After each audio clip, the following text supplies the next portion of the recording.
Omega.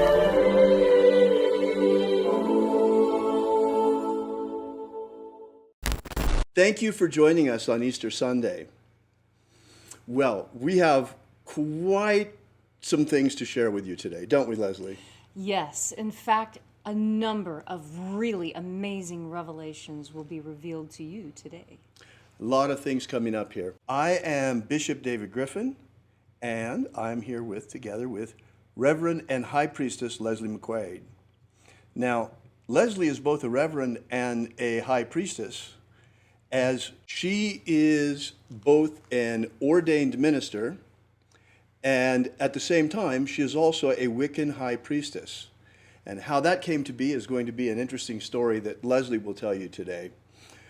As for me, I've been involved in esoteric studies for a very, very long time. And actually, the whole thing began for me when I was a kid. And growing up as a teenager, I began to realize that there must be more to Christianity than what I was experiencing. And it seemed to me that the message that we were getting in the Bible was only part of the story.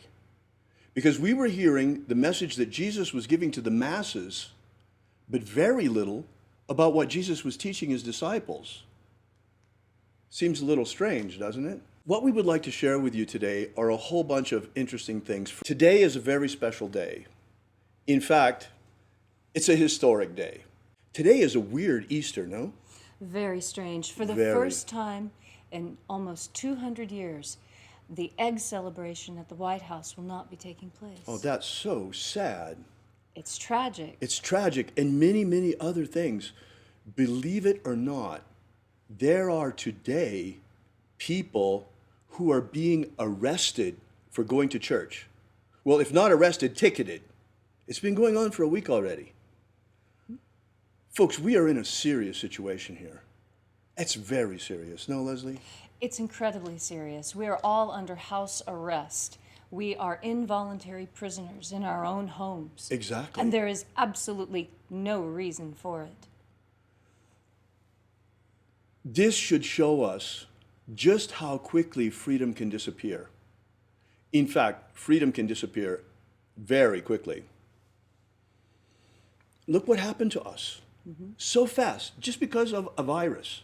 Might not have even been a virus. Had they said it anyway, we would have all reacted the same. What we have shown here is just how quickly humanity will acquiesce and put up with totalitarianism. I mean, we are, for all purposes and effects, under martial law already, at least for now. Our ancestors would be absolutely horrified to see us in these conditions. Absolutely. It's really, really horrific what is happening to us. Now, you may ask, so what does all of this have to do with what we're doing here today? Well, we're here gathering today in a religious, spiritual service and webinar where we're going to be transmitting important information on Easter Sunday in the last remaining refuge where we can actually gather together today. I mean, that is not cool. Not at all. Here we are in cyberspace, which we all know is heavily censored already, and now it's taken away from us our ability to physically assemble, to gather together as a group, even to go to church on Easter Sunday. That is astonishing, the lack of freedom that we are now experiencing. About what a travesty it is that we can't gather physically today. That's right. And people are actually getting ticketed for going to church today. And we're talking about just how horrible it is that our freedoms are being trampled on the way they are. They've even announced that in certain areas of the United States, big box stores such as Walmart and Home Depot are going to have police checking people's carts as they exit to make sure they have not purchased any unnecessary items, or perhaps that they have purchased more items than they were allowed under rationing. This is in the UK that we saw that happening, but it could happen here, folks. Look how fast it happened with this virus situation that we find ourselves right now under house arrest, imprisoned in our own homes. That's basically what's going on. Can you believe that? On Easter Sunday, they're giving out tickets. There are towns giving out tickets for people going to church. People who have never even gotten a speeding ticket, 80-year-old little ladies who just go back and forth to the market and to church are getting these massive tickets and being threatened with jail time simply because they choose to go to a parking lot and sit in the isolated environment of their car to listen to the broadcast of their favorite preacher on their own radio. Exactly, because they're sitting in the parking lot of the church. They're not allowed to do that. I mean, they're following social distancing guidelines. Yes. Folks, what this shows more than anything is how precarious our freedoms are. They could be gone tomorrow like that. I think we're going to come out of this okay this time, relatively okay. But there are people, folks, that want to establish a totalitarian world government. Make no mistake. Make no mistake. And they would do anything to get to it. And our freedoms are in the way. This, it seems, was just a test run. People wanted to see what was going to happen, what's going on. How pliable we are, how willing we are to go along with the rules. How much we'll put up with it. How many people think it's fun to play disaster movie? Ooh. Look, here's someone, holistic vegan. A man in Manchester here in the UK was delivering food to his sick mother and was set up on by police. It's out of control. It's completely out of It's control. completely out of control. But folks, you know that this fits Christian prophecy perfectly. Now, whether this is the realization of prophecy or they have been scripting their world takeover attempt using Christian prophecy, which comes first, the chicken or the egg? But here we are, Right. where they actually are trying to take over, and they are trampling our freedoms today. And all of us are cowering in our homes afraid of a cold virus. Souped up cold virus is basically what it is. We've never been afraid of the flu. You know, this is just symptomatic. But today we find ourselves in a unique situation. I mean, absolutely unique. This is unparalleled in the history of mankind, the situation that we find ourselves in today. Now, those of you who have been with us for any length of time know that every single morning, Leslie and I are magically working for human freedom worldwide. Now you know why. We have seen this dark tide coming. We've been fighting against it. We've been trying to turn the Titanic around. People to help us Right. lend their energy. Right, to the cause of human freedom. When our freedoms are so precarious, on the edge of a razor blade, and could be gone tomorrow. In fact, according to Christian prophecy, the Great Tribulation is coming.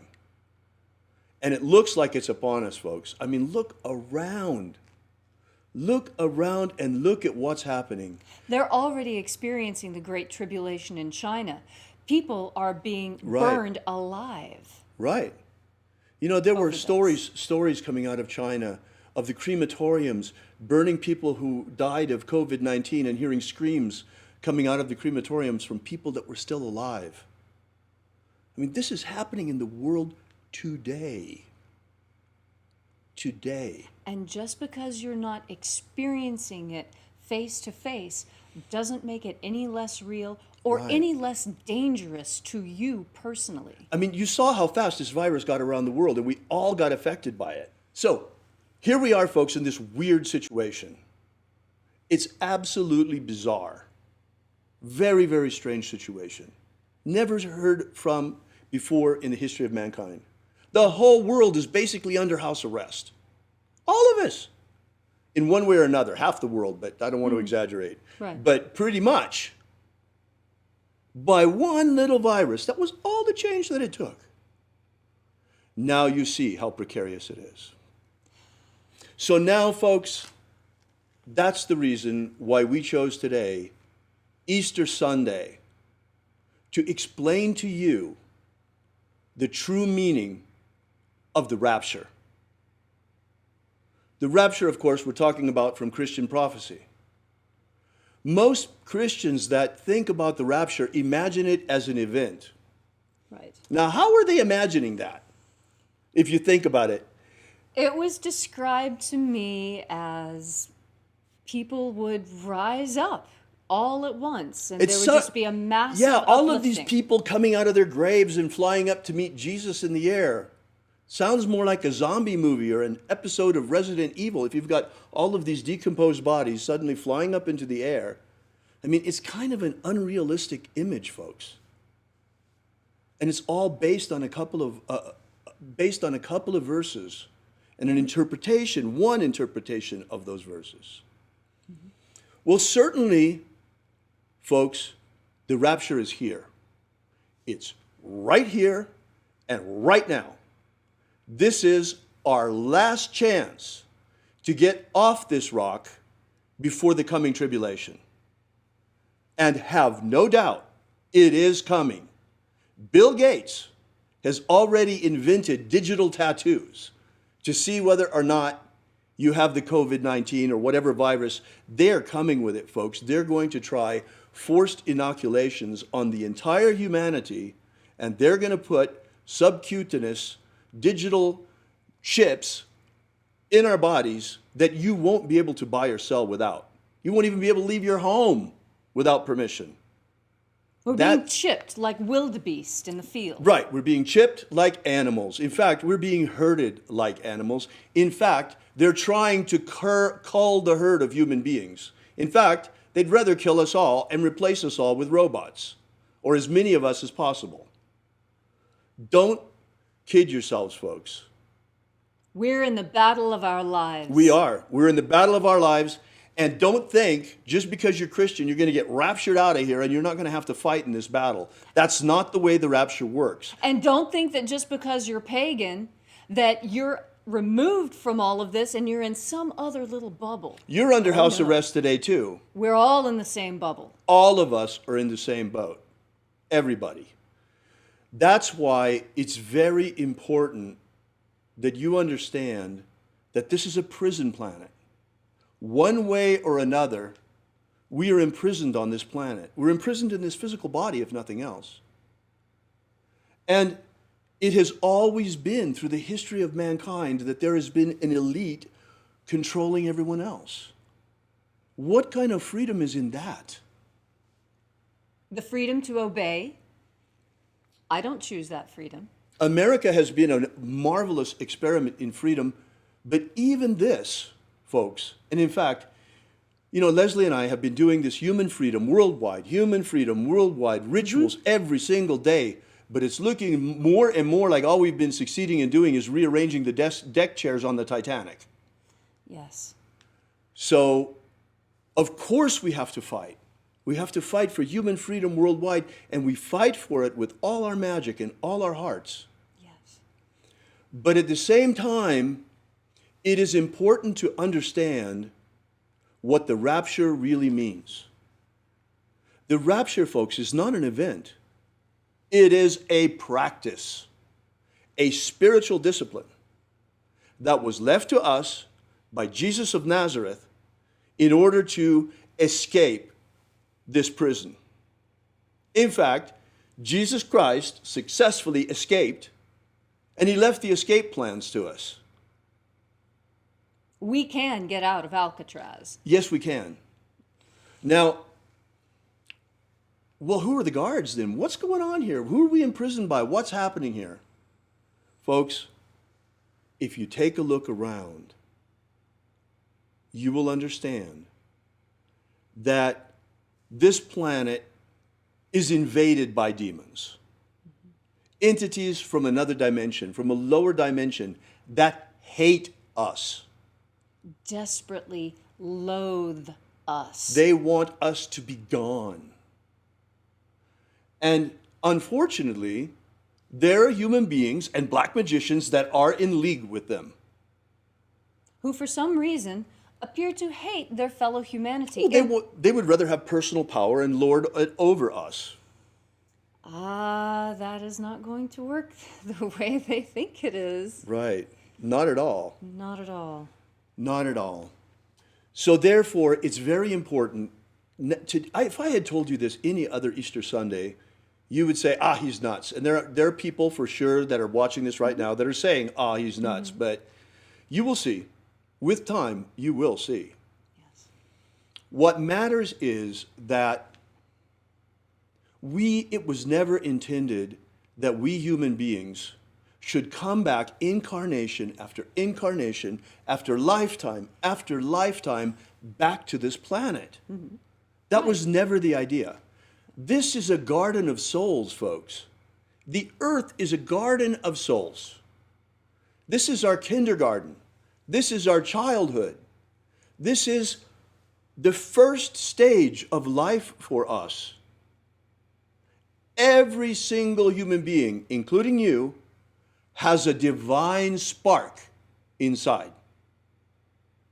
A spark of divinity that comes from the highest dimensions, inside light. There's a luminous spark inside each and every one of us that has the potential to blossom into a mature soul, a mature energetic body, into which we can project our consciousness at the moment of death, becoming consciously immortal and transcending to the higher planes. All of the great initiatic traditions of history have talked about this, folks. Yes. So what I want to talk about a little bit are a couple of books that many people are very familiar with, and most have read at least one of them. Right. The Tibetan Book of the Dead and the Egyptian Book of the Dead. Right. Now, what makes these two texts so interesting? Well, first, Jesus would have probably had access to the Egyptian Book of the Dead. Right. It was in existence at the time of his life. So too, the Tibetan Book of the Dead. And there are those who think that perhaps a journey was made at some point during the missing years of Jesus, and maybe he studied in India, maybe he studied in the East. There's no definitive proof of that we've found thus yet. That being said, there are amazing synchronicities between the Tibetan Book of the Dead, the Egyptian Book of the Dead, and the process of rapture. Folks, early Christianity did not look at all like it looks today. Things have changed over time. In fact, the biggest change was the coming of the Roman Church, especially the coming of the Roman priesthood and Roman Christianity becoming the official religion of the empire. When that happened, it was just a question of years. Magic was forbidden throughout the empire. Imagine that. And in fact, they began to eliminate all trace of Jesus' magic from canon, completely scrubbed. And people until today have been told that magic is evil. You would not believe it, folks. It is absolutely unreal. One would think that things have changed after 2,000 years. You see, back in Jesus' day, they accused him, the religious leaders of the day, the scribes, they accused him of casting out demons by the power of the prince of demons. In other words, being in league with demons himself. Jesus' answer was, a house divided against itself cannot stand. As we see in the United States today. I know. So, but the point is that nothing has really changed. Religious leaders today still condemn magic. Even the magic of Jesus, some of them, believe it or not. And there is no evil in the magic of Jesus, folks. None whatsoever. It is the most sublime magical system of the magic of light that I have ever experienced in my life. Yes, I agree. You know, I've practiced a lot of different types of magics, and the magic of light is by far the gentlest, the most effervescent, the most uplifting and life-altering magic I have ever personally practiced. And by life-changing, I mean that when you undertake a magical practice, any magical practice, in fact, anytime you decide to do something new, it's going to change you. For example, If you decide to start playing a musical instrument, you will never listen to music the same way again. You have been changed by the process of learning how to play music. Right. So too with magic. Magic changes you in very predictable, very prescribed, very planned ways. Especially the magic of light, because you're changing yourself through the contact with the angels themselves. Yes. And this contagious contact with angelic forces naturally uplifts the human spirit that is contained within our bodies. Jesus taught this as well, folks. He taught it to his disciples. The Romans, I mentioned, tried to eliminate every trace of Jesus' magic, especially the Roman priesthood and the Catholic Church, in the early days of the Catholic Church. They were misguided following the councils of Nicaea, when they established prescribed canon and eliminated certain things. One of the things that got eliminated was Jesus' magic. In fact, they tried to wipe out all trace of it, but they weren't able to. The bishops of Egypt, some of them, were clever enough to bury some of the most sacred texts beneath the sand so the Romans couldn't get at them. And one of these was recovered in 1769 near Thebes in Egypt, near Karnak, in fact, in a document called the Bruce Codex, which contains, in my opinion, two of the most important documents of spiritual treasure of the Western world. The first and second books of Iao. The first book of Iao and the second book of Iao. The first book of Iao contains the magic of the treasuries of light. That is what Leslie and I have been sharing with you now on a daily basis for almost 2 years now. Yes. Every single day, you opening the treasury of light, a different treasury, and working our way through the entire system. And also doing some work with scrying on our own to get to know the system thoroughly. Mm-hmm. But the second book of Iao is even more interesting than the first. And this is why Leslie brought up the Tibetan Book of the Dead and the Egyptian Book of the Dead. Yes. Because, folks, I hate to be the bearer of bad news, but the earth is invaded by demons and we are riddled with them. Human beings also. It's like waking up and seeing what's going on this planet is like discovering you have termites in your house. You have to get rid of them. And this is the purpose of baptism. Mm-hmm. John the Baptist said, I baptize you with water, but he who comes after me, he will baptize you with fire and the Holy Spirit. Well, he was referring to Jesus' baptisms that are contained in the second book of Iao. The baptism of the waters of life, the baptism of fire, and the baptism of the Holy Spirit. 3 baptisms that Jesus gave to his disciples. These are 3 initiatic rituals that have an exorcistic function. And they're followed by a ritual specifically to break the power of demons over you forever. This is the whole point of Jesus' magic. This is what it's all about. It's about liberating ourselves from the demonic forces that have us today imprisoned in our own homes. And it's possible. So this is what the magic of Jesus is all about. And it's followed by the mystery of the forgiveness of sins. And then the most important piece of the whole thing, the magic of jailbreak. The magic of rapture, the magic of rising on the plains and getting past each of the guardians as we rise. It is the magic of resurrection into the kingdom of light. Yes. Never before have these things been stated so clearly as they are today. Mm-hmm. Mark this day, April 20th, 2020, for this is the day that the beginning of the rapture has been proclaimed, as we are proclaiming it right now.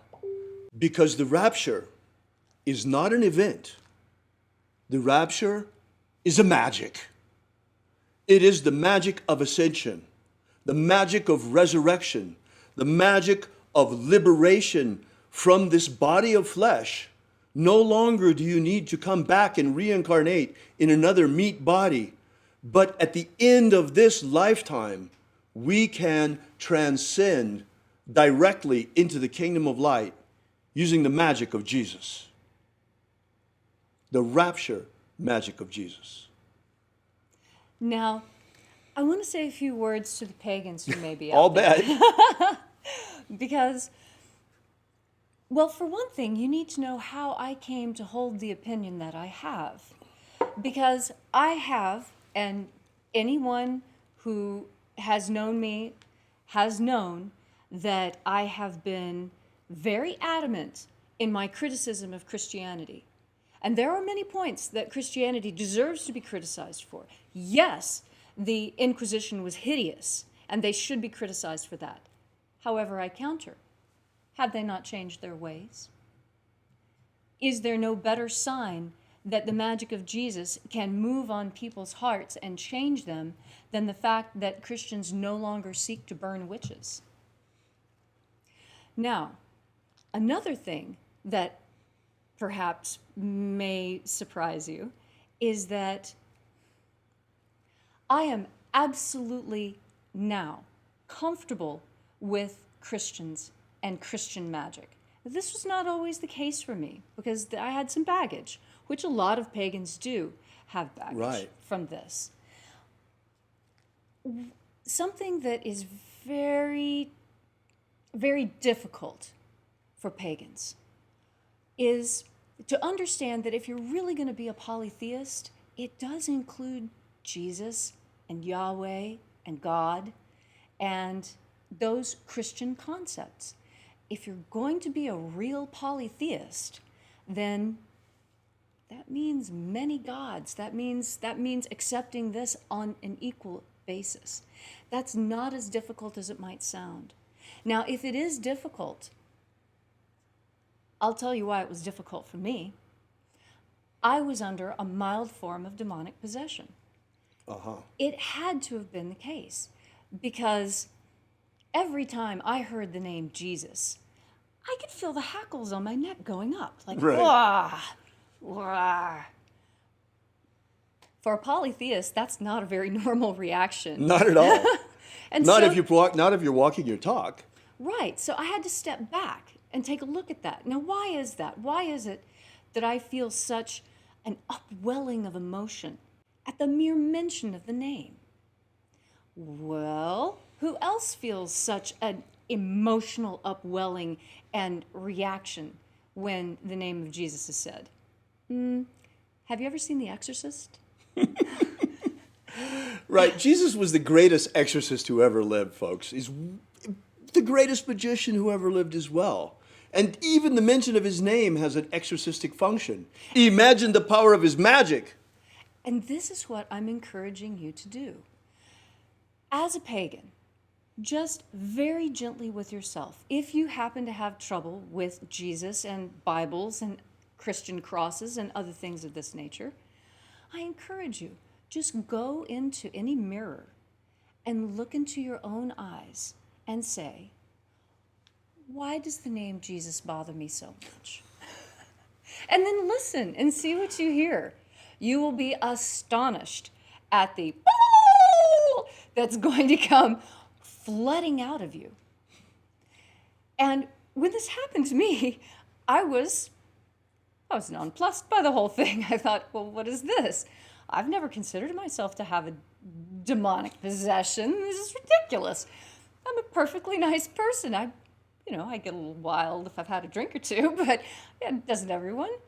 And then I realized it didn't necessarily have to be something that I was conscious of. That in a world filled with demons, filled with demonic possession, where even the images of the television are demonic and torturous and painful, this could have come simply from contagion. Just like contact with the angels raises you up, contact with demons drags you down. Right. And I realized that just living in this world was enough to get the stink of demonic energy on me such that it needed to be cleaned off. And this is the purpose of baptism. But don't kid yourself. Christian magic is not, or Jesus magic is not the only form of exorcism, by no means. The Tibetans have an incredibly effective form. Very wealthy. They've got the big purba that they use, and drums and horns. But all of the great initiatic traditions are concerned about banishing these demons. Also, shamanic traditions, dark shamanism that a lot of people don't want to talk about, where you use somewhat malevolent forces. That's war magic. Dark magic is, there's a war magic that can be used. But even shamans use depossession to pull out the negative entities. And how many ancient cultures believe that all illness, all human suffering, all sickness, all pain come from demonic infestation? In fact, that can be argued even today. Yes. In fact, we could say that we are right now, all of us, imprisoned in our home by demons. At least those who are possessed by demons. If it's viral demons or whatever you want to call them. Sure. Yes. You know? How many angels can fit on the head of a pin? How many demons can fit inside of a virus? It's an equivalent question. Right. So the question is, how do we get rid of them? And let's get rid of them. And that's what we're doing. We've been saying, cast out the demons every single morning. And there's more that can be done, and more and more and more. In fact, we're doing what we can already. Look, now you understand why it was so important that we put out the free ebook that we did. Was Jesus secretly a magician? The 3 lost baptisms of Christ. By the way, you can get that at our website. Let me put that up there for you. alphaomega.church. If you go there to alphaomega.church, you can download this ebook for free, and it's amazing. It will give you some history of Jesus as a magician, and the most important thing is that you can download in that ebook. We have published all 3 of the secret baptisms of Jesus that he used to baptize his disciples. The baptism of the waters of life, of fire, and the Holy Spirit. They're all there, folks. I suggest that you use them. You can self-baptize with them. All the instructions are there. They're all there. It's all there. You have to adapt things a little bit, but it doesn't matter. What matters is that you do it with the intention of purifying yourself, of cleansing yourself, of eliminating these entities from you. It will work. Remember, symbols are what they represent. Right. So as you are doing these baptisms on yourself, remember the symbols. That is what's going to help the most as you cleanse yourself of these negative entities. Right. It's important that you know to do this yourself and you practice it and you see for yourself so that to empower you as you. But still, it is important that the baptisms actually be conferred, and all will come in its due time. We had planned to begin the baptisms this year on the 24th of June. On St. John's Day. But as you can see, the demons had other ideas. Now, instead, we're all imprisoned in our homes. But I promise you this, the day will come when we are free to communicate baptism on the 24th of June, on St. John's Day. And we will begin to communicate the baptisms to those who would like to have them. As John baptized in the desert, so do we. There's a reason for that. Why did John baptize in the desert? Because of the powerful sun there, the God force energy, how strong it is burning in those places at that time. We will communicate these to you. I will baptize you with the waters of life, with fire, and with the Holy Spirit. By the way, my middle name is John, for those who may not have known that. Let me say a word to the Christians. This message, the message of the rapture, is not exclusively for Christians. In fact, this is one of the things that has gotten me in trouble more than anything, is the fact that I have Leslie by my side. Hi. A pagan high priestess, which I have insisted on from the very beginning. We have been berated by certain religious leaders, folks, for that. I've been accused of many things, but mostly they don't like the fact that Leslie is here. Too bad. The message of the rapture, the magic of Jesus, is for all who want to practice it, not just one sect or another. This is a magic of liberation, folks. It is the patronage of all humanity, of all human beings. The magic of freedom, the magic of ascent, the magic of resurrection unto eternal life in the kingdom of light. The kingdom of light is a very real place, folks. It is a dimension at the speed of light. And that's where we're going using this magic. But the bad news is, this is our last chance, folks. Like I said, we've been trying to turn the ship around, avoid the iceberg, turn the Titanic around. So far, we've only been able to rearrange the deck chairs.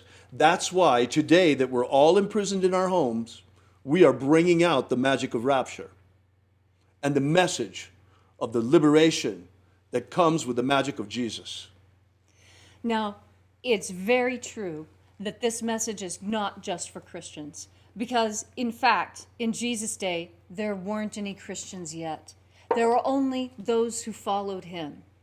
And those who followed him came from every stripe and description. Right. Mary Magdalene came from the city of Magdalene, which was a port city, very much like Alexandria, and had every religious and magical stripe that you could think of there. And yet, with all those different choices in front of her, she chose the magic of light. And I believe I know why. You see, when we're talking about the rapture, that's a thing that we get to experience. Easter talks a lot also about the resurrection. And this, I think, is very important because I want you to understand my understanding of what the resurrection is through my particular lens. I've studied a lot of different cultures and a lot of different magical systems in my past. And the resurrection fascinates me. And one day in meditation, I received an answer to my question. What is so important about the resurrection? I mean, it just seems like a strange story to me. For pagans, the most important idea, the thing that you really need to understand, is that it wasn't the cross, it wasn't the torture, it wasn't the moving of the rock after 3 days. It was the fact that he could leave his body at will and return, even when the body was, for all intents and purposes, physically dead. No discernible heartbeat, no discernible breath, no blinking, stick a needle in his eye, he doesn't flinch. Okay, must be dead, take him down, put him away before he stinks, right? It is amazing that someone could physically disconnect their spirit from their physical body, leave, and then come back and reanimate that body.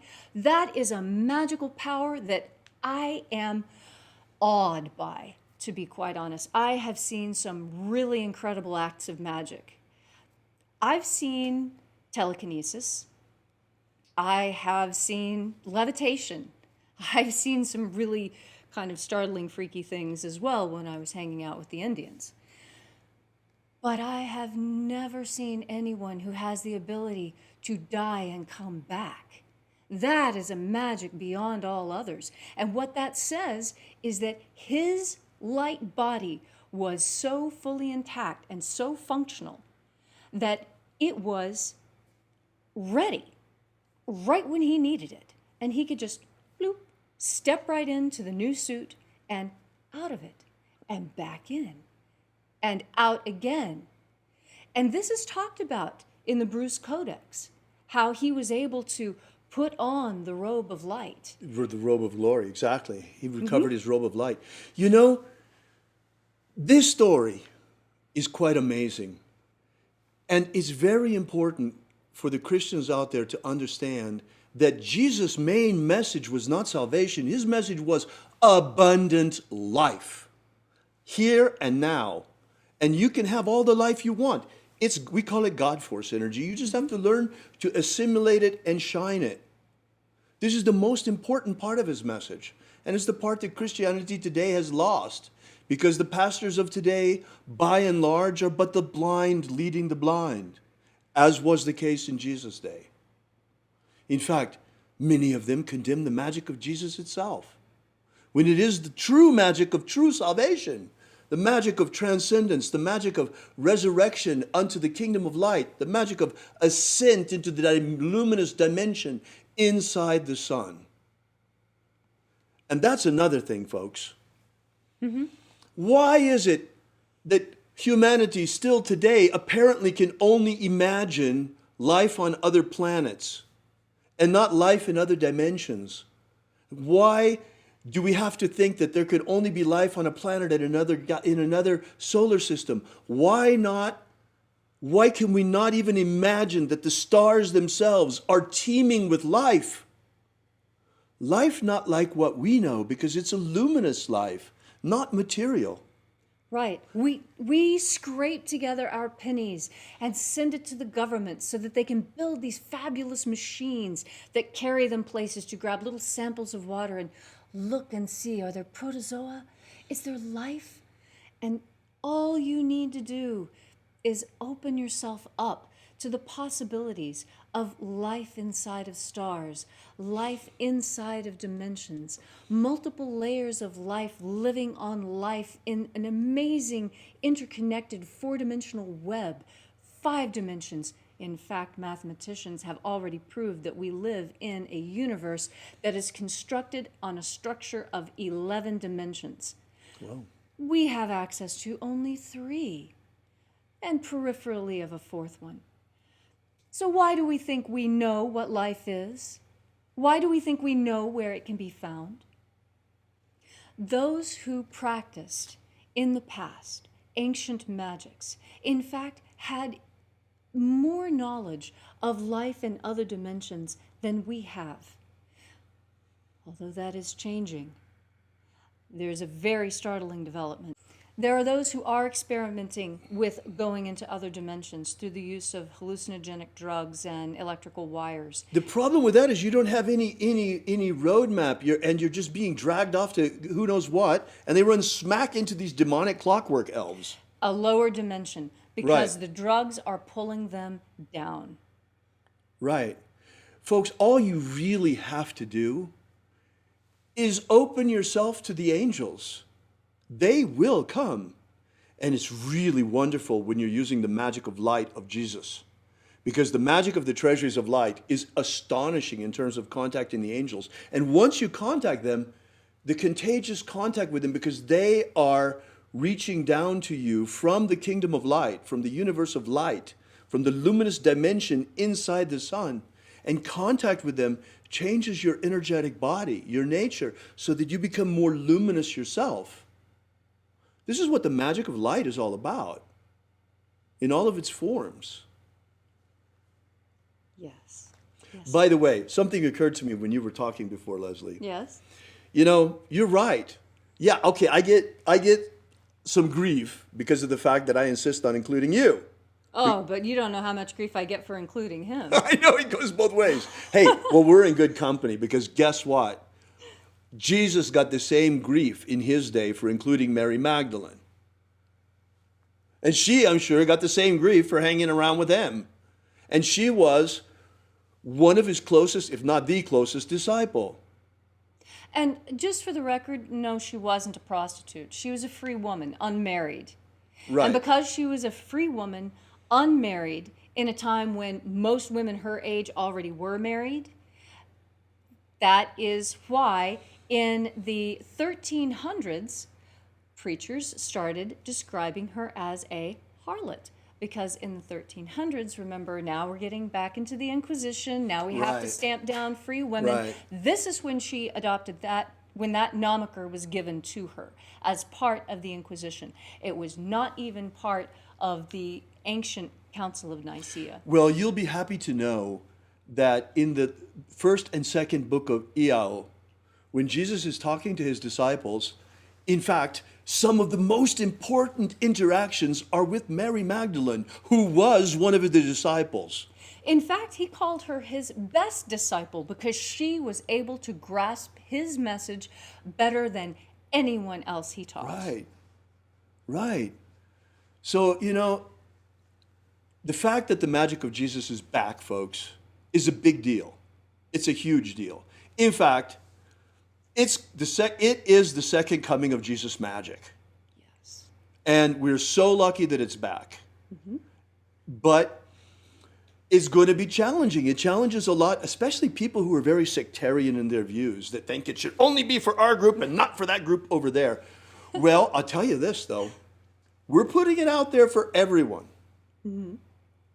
All who would practice. All who would practice. All who would practice. But the prophecy says there will only be 144,000. What does that mean?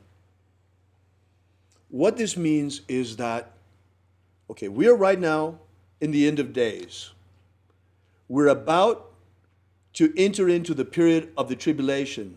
I think it's going to be postponed during our lifetimes. It will probably be the next generation.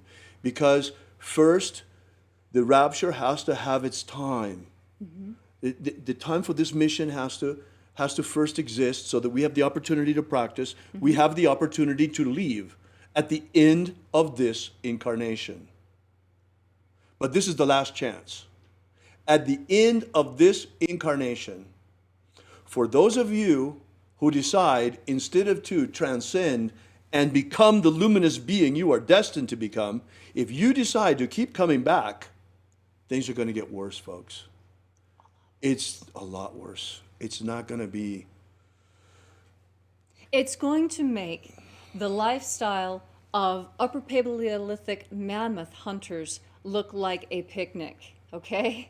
Just so you know, it's really going to be incredibly uncomfortable. Well, they certainly don't want us to have a lot of freedom. And maybe we can push this off for a while so that we have enough freedom in order to practice and to spread this message, and that you have the opportunity to practice, and that you also have the opportunity at the end of this lifetime. And that's very important. We are not advocates of suicide. No. We are advocates of proper preparation for death. And that's what is important. That's why I mentioned the Egyptian Book of the Dead and the Tibetan Book of the Dead, because these are training manuals for the process of death. Right. And we also have this in Christianity in the first and second books of Iao. In fact, the book of the practice of transcendence, of rapture, is in the second book of Iao. And it's much simpler in the texts that Jesus left than it Very is in the, oh my straightforward. goodness. The Egyptian Book of the Dead, oh my goodness. And the Tibetan Book of the Dead is even more complicated when it comes to figuring out what you have to remember, what you have to do. The Egyptians were pretty clear. You know, when you get to the other side, don't walk on the ceiling, don't eat feces, don't drink urine, you know, don't walk through people. You know, there's certain rules of protocol Right. listed in the Egyptian Book of the Dead of how you're supposed to act as you're making the transition from the meat suit to the light suit. And it's very important when making that transition, according to the Egyptian Book of the Dead and the Tibetan Book of the Dead and to the Book of Iao, it's very important to remember that in this transitional state, you are being judged. You are being judged. You are being checked. Let's see. It's just like in the military. Are you the right height? The demonic forces that have us trapped on this planet don't want to let us go. They have humanity right where they want us, enslaved.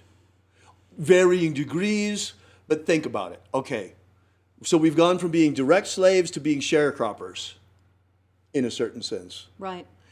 Many of us have gone from being direct slaves to being indentured servants, but these are all forms of slavery. any form of debt that you currently have is a type of slavery because you are indebted. Right. Indebtedness means that you do not fully own yourself. I know this is difficult to understand, and I really wish that somebody had explained it to me sooner. I want to make this point Yeah. that we've been making this whole time in a different way, and I Okay. need your help to do it. If you wait for me just one moment. Of here, okay? course.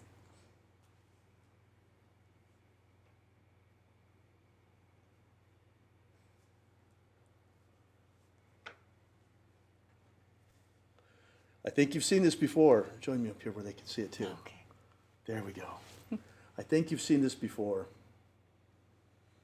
Every morning for the last more than 2 years, we've been out there with a staff like this one, if not this staff, saying, set my people free. Yes. Set our people free. Set our people free. Well, today, for the first time, the meaning of this becomes clear. This is very much like the staff of Moses. And in fact, this period of the rapture is very much like the Exodus. It is time, folks. At the end of this lifetime, it is time for us to leave this planet forever. The time has come for us to leave the land of Egypt and to enter into the promised land.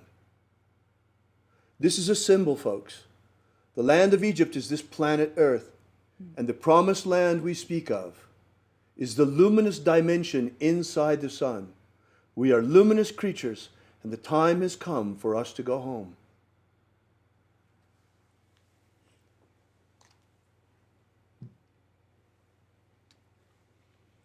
So we urge you, begin with the practice of the magic of Jesus. Join us in the mornings, daily, or on the restreams of our rituals. Vibrate the names of the angels with us. They will help you. They will guide you. They will help you to assimilate more God force day by day, day by day. Practice the baptisms. Yes. Practice the baptisms. Baptize yourself. Purify yourself with the intention of raising your consciousness and purging yourself of negativity and demonic entities and influence. And really do try it. Go to the mirror. Ask yourself if you have trouble saying the name of Jesus with a smile on your face. Find out why. You may discover that, like me, you have a contagious demonic infestation that needs to be removed in order for you to become more luminous. Right, exactly. And that's the point. I haven't done this because I want to be a Christian. Now, if you really have a huge problem with Jesus, use another kind of magic. I mean, use another kind of magic if you have to. Shamanic magic, whatever it is. Yes. But depossess yourself. Yes. This is very important. It's not that difficult to do. In some cases it might be. You might need some help from someone. There's plenty of people out there who are willing to help with this. Right, You can lay hands on yourself. right. You can self-exercise so that no one needs to know what's going on. It's just you, yourself, your eyes, your mirror, your sovereign will, and your full intention to be the most light, most luminous creature you possibly can. And to the magicians out there, remember this. Symbols are what they represent.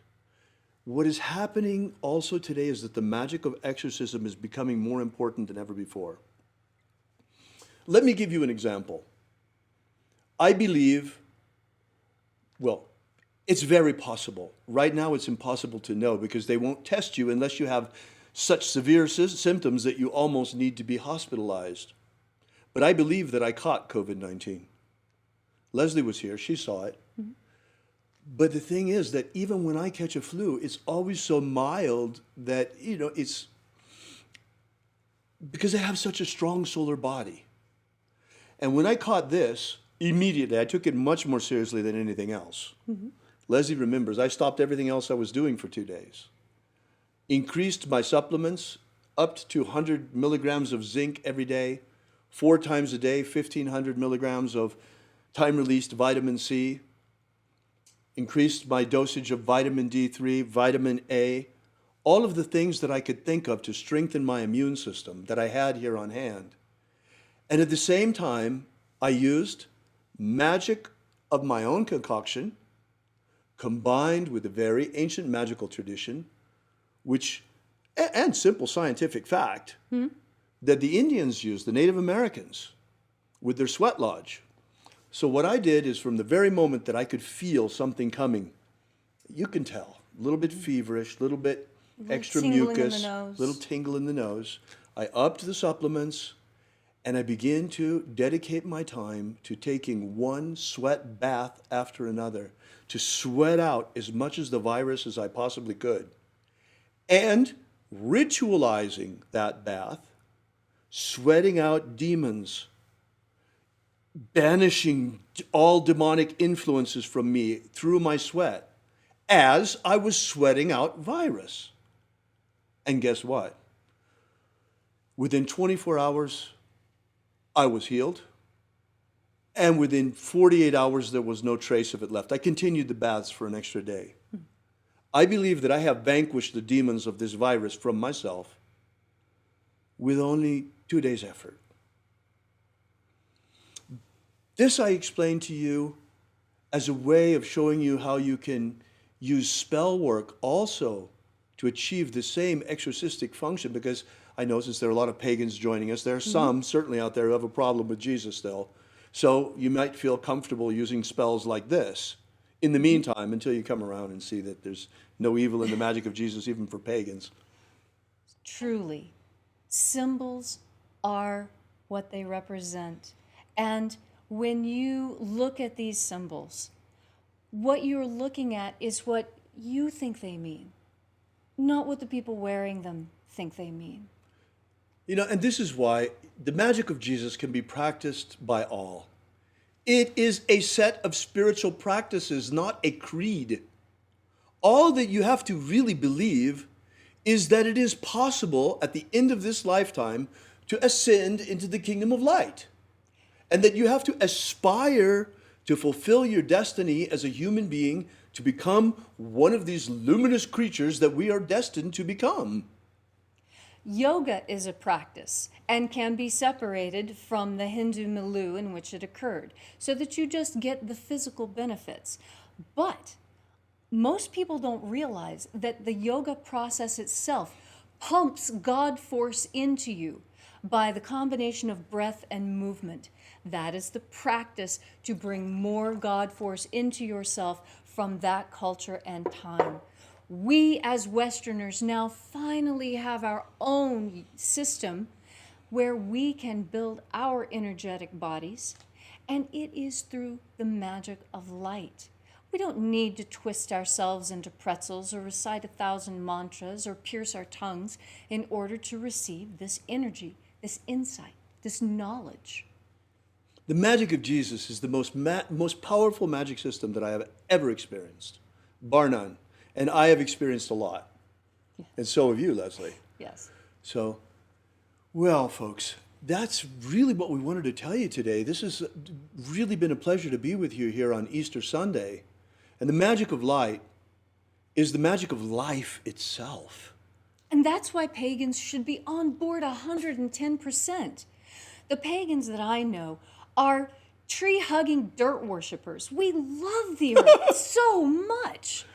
Look, and the Christians that I know are great people too. Look, folks, don't let your pastor tell you that magic is evil, especially the magic of Jesus, because you will simply be rejecting your spiritual inheritance. And pagans, oh my goodness! Do you know how thrilled I was when I found out that there was a Christian tradition that came down to me from my ancestors that contained magic? I was, upon the departure of my grandmother, I received 2 very important books, 2 books that have absolutely changed my life. One was Bernard McQuade's Preacher's Handbook. Oh, wow. My great-grandfather on my father's side was an Episcopalian minister.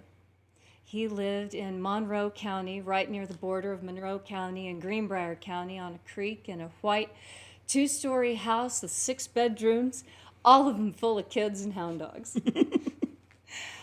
And the other book that was left was the one from my grandmother. She had converted to Catholicism, and I had what had been given to her by her priest, a very old copy of the Order of the Mass. Wow. I have the consecration of bishops, how to perform a Catholic exorcism, the way the Catholic Mass is structured. It's in Latin, it's in English, side by side. And as I started going through it and going through the other one, I realized, oh my goodness, these are books of shadows. These are spell books. And I went through and I started working some of the spells. And the magic that is contained there is every bit as powerful as anything I learned from Manny Two Feathers. It is strong magic, and it's our birthright. Most pagans that I know are converts. They were raised in a Christian house and they decided that Christianity wasn't for them, so they adopted a new faith. Well, I am here to tell you that it is time for you to take a look at that which you left behind. Because Don't throw the baby out with the bathwater, folks. I think you missed some really good stuff. Now, do not listen to the preachers of the past.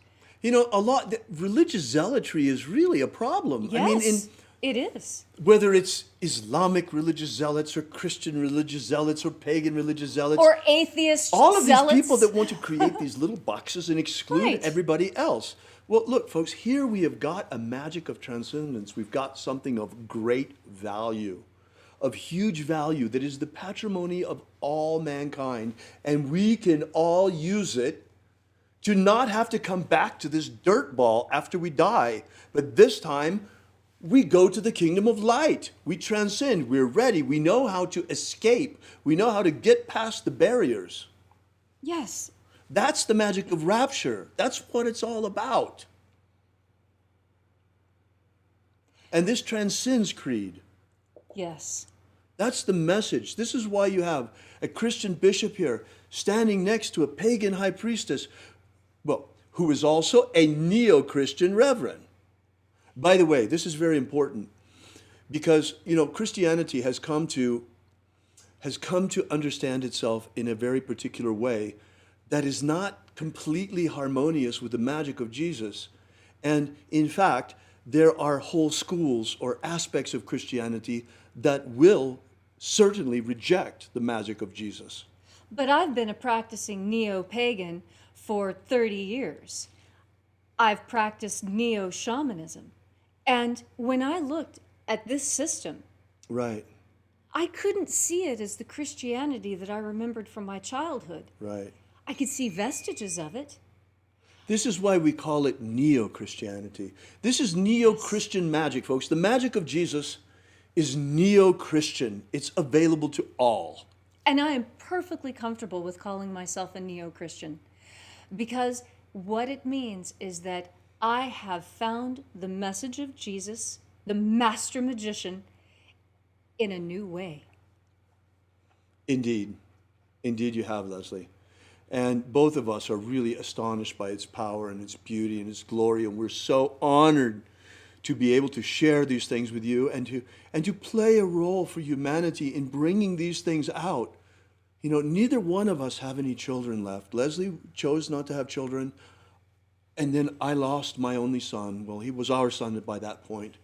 And after that, both of us, we don't really have any skin in the game here, folks. But still, nonetheless, we're out there every morning. Human freedom worldwide. Human freedom is trying to stop the Titanic from hitting that iceberg.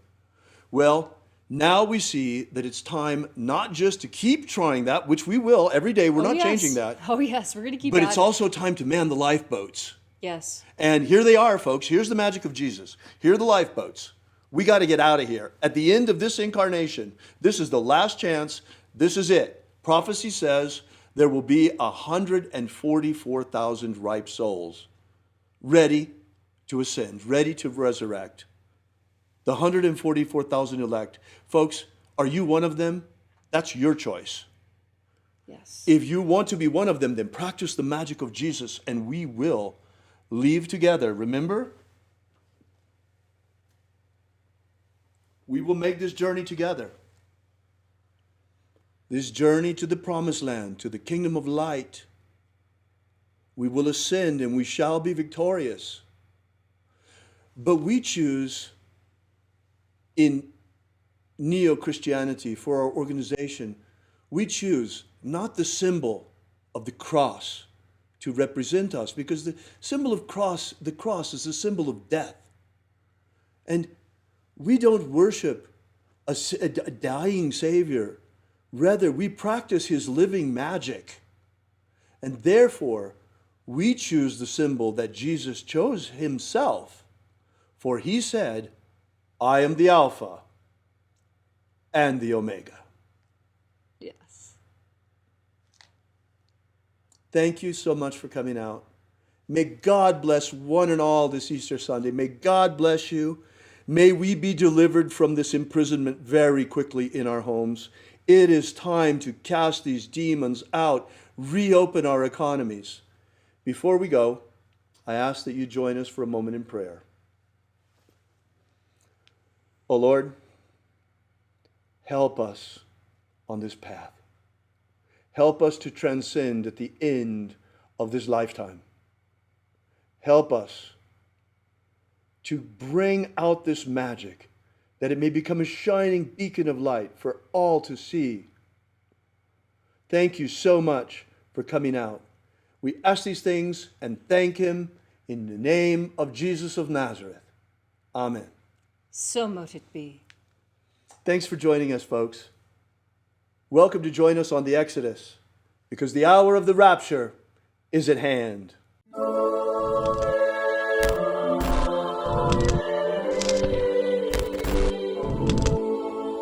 Alpha Omega. Yesterday we released this brand new ebook, Was Jesus a Magician? Give you the basic background of the rediscovery of the lost books of Yahweh, how it happened, why they were repressed, why it is that the magic of Jesus was nearly destroyed and wiped from the face of the earth, and the miracle by which it survived. How we only have one precious manuscript of this ancient knowledge, and that's truly all there is left. Well, maybe in the Vatican they have it, but they're not about to give us that to fill in the little gaps that we've found. So be sure to make sure you download this. You don't want to miss this. You can get it for free for now at thesecretsofjesus.com. Thesecretsofjesus.com. Are you familiar with the Rosicrucian with what's his name? He's popular in the States. He's the president or the Emperor. Imperator. The president. Emperor. Imperator. From the Golden Dawn. What's his name?